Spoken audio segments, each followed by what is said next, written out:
సరే, ఇండియాలో call recording లీగలా కాదా? దీనిపై ఒక చిన్న లుక్ వేద్దాం. ఈ రోజుల్లో చూడండి, ఫోన్ కాల్స్ రికార్డ్ చేయడం ఎంత ఈజీ అయిపోయిందో కదా. కానీ అవతలి వాళ్ళకి తెలియకుండా రికార్డ్ చేస్తే మరి వాళ్ళ ప్రైవసీ సంగతేంటి? ఇది చాలా ఇంపార్టెంట్ పాయింట్ కదా. ఎందుకంటే టెక్నాలజీ ఎంత పెరిగినా గోప్యత అనేది మన ప్రాథమిక హక్కు.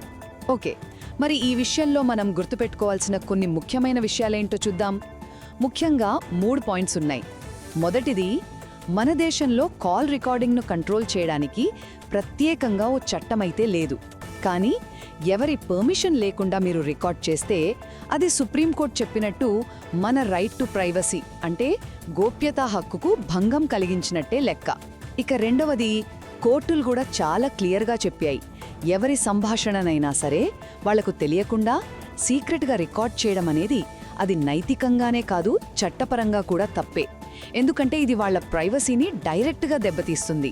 చివరగా 3వ పాయింట్ ఏంటంటే, కొన్ని స్పెషల్ కేసెస్లో మాత్రమే, అది కోర్ట్ ఆర్డర్ ఉంటేనే పోలీసులు గాని ఇంటెలిజెన్స్ ఏజెన్సీలు గాని కాల్స్ రికార్డ్ చేయొచ్చు.